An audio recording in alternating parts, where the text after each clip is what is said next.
Terima kasih Pak Made atas kesempatannya. Di sini dia akan melakukan wawancara terkait tugas kuliah PPG Tiang terkait eksplorasi penyebab masalah. Di sini saya ingin mewawancari Pak Made terkait 4 masalah yang dia akan angkat. Apakah Pak Made sudah siap untuk diwawancara? Siap. Baik Pak Made, untuk pertanyaan yang pertama, apa yang menyebabkan siswa mengalami kejenuhan? Begini Pak Budi ya, jadi yang selaku kepala sekolah akan memberikan pandangan terkait apa yang menjadi pertanyaan, yaitu apa yang menjadi faktor kejenuhan. Jadi menurut pandangan yang sebagai kepala sekolah, yaitu dilihat dari sisi siswa dan juga dari sisi perspektif gurunya. Dimana kalau siswa setelah yang amati dari berbagai kegiatan atau yang melakukan supervisi, jadi ada banyak siswa nampaknya tidak kurang memahami apa yang menjadi apa yang disampaikan oleh guru tersebut. Nah, yang kedua, guru sering juga siswa selalu banyak mendapatkan tugas yang diberikan, sehingga dalam siswa mengerjakan tugas juga akan jenuh. Terlalu banyak tugas yang dikerjakan numpuk, apalagi dengan sistem ada mata pelajarannya, sehingga ada tugas yang diberikan dari kelasnya dan tugas yang diberikan dari guru mata pelajarannya, sehingga numpuk tugasnya, sehingga dia akan jenuh juga. Nah, di samping itu juga siswa agak jenuh ketika mengikuti pembelajaran di kelas, kurangnya daripada variasi pembelajaran. Entah dari sisi ada metode atau model yang diberikan oleh guru kurang bervariasi, masih kita lebih cenderung menggunakan yang sifatnya ceramah gitu apa tuh. Nah, kemudian ada juga itu menyebabkan ya. Untuk yang kedua Pak, apa faktor penyebab rendahnya keaktifan siswa dalam pembelajaran? Ya, kembali juga dia sampaikan apa yang dia menjadi pandangan tetap menjadi hasilnya pengalaman ketika dia melakukan supervisi di kelas, dan saya juga pernah jadi guru kan dia. Jadi yang pertama,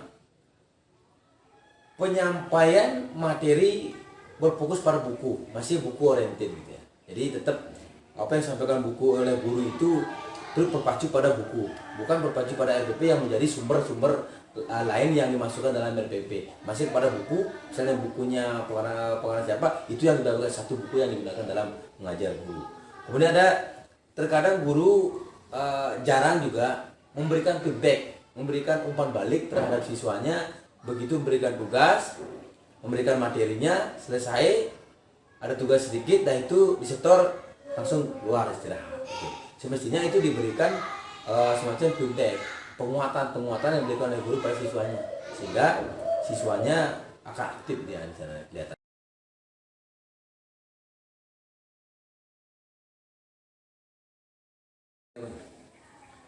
Baik, selamat pagi Pak D.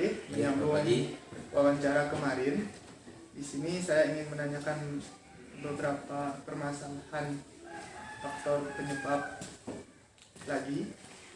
Nah, sebelumnya apakah Pak Made sudah siap untuk diwawancari? Siap. Baik Pak, untuk pertanyaan pertama, apa yang menyebabkan siswa kesulitan menyelesaikan soal-soal khas pada pembelajaran? Baiklah Pak Putu, saya akan mencoba memberikan pemahaman atau pemaparan terkait penyebab kesalahan siswa dalam penyelesaian soal khas tersebut. Jadi yang pertama, terkadang siswa tidak dapat membaca soal dengan baik. Jadi di satu sisi juga ada siswanya kurang aktif dalam membaca, sehingga menganalisis dari soal itu yang kurang tepat. Nah, yang kedua, tidak paham konsep. Nah, jadi konsep dalam soal itu bagaimana konsepnya. Jadi dia tidak tahu, sekadar membaca kemudian dilewati. Nah, kemudian siswa lupa. Nah, siswa lupa masuk di sini artinya siswa apa yang menjadi pembelajaran sebelumnya, sebelum menjawab soal itu, dia belum memahami benar daripada materi yang dia terima, sehingga dia lupa, tidak bisa menjawab. Nah, kemudian terjadi kesalahan proses berpikir. Nah, di sini siswa juga kadang dalam menjawab itu dia tahapan demi tahapan dia belum memahami untuk gimana strateginya dalam menyelesaikan soal-soal tersebut. Nah, kemudian tidak mengetahui langkah yang digunakan. Nah, dalam menjawab soal KHOT ini memerlukan beberapa tahapan. Tentunya di sini dia tidak mampu mengetahui langkahnya. Dia hanya bisa membaca soal dari nomor urut ke nomor urut berikutnya, dia tinggal baca, tidak bisa dijawab, langsung dijawab dengan dia tidak jawaban yang tidak benar. Itu. Kemudian kesalahan dari tahapan sebelumnya. Nah, terkadang apa yang telah dipaparkan oleh Bapak gurunya, materi yang disampaikan, dan di sana ada kesalahan penanaman konsep yang salah dari konsep yang dia terima, sehingga dia akan mengalami kesulitan juga dalam menjawab soal KHOT tersebut. Nah, yang terakhir ada terkadang siswa kurang percaya diri, dia masih bingung. Di sana karena ada soal-soal pengecoh, ada soal-soal pengecoh, ada jawaban pengecoh dalam soal tersebut, karena sifat soal tersebut adalah tingkat tinggi, yaitu KHOT, sehingga dia masih bingung, belum bisa menentukan yang pasti karena ada pengecoh-pengecoh dari kalimat-kalimat tersebut. Itu Pak. Untuk pertanyaan kedua, Pak, kesulitan ini terkait dengan siswa kesulitan dalam nanti manten faktor-faktor yang menyebabkan. Oke, jadi siswa mengalami kesulitan ketika dalam mengerjakan LKPD, yaitu seringkali disebabkan, yaitu LKPD itu digunakan oleh guru sama masih kurang menarik bagi siswa, terlalu monoton, terkadang dia textbook sifatnya, sehingga tidak menjadi tantangan bagi siswa dan menjadi tidak menyenangkan di dalam mengerjakannya. Dan kemudian yang kedua, sebagian siswa juga kurang memahami LKPD yang mereka gunakan.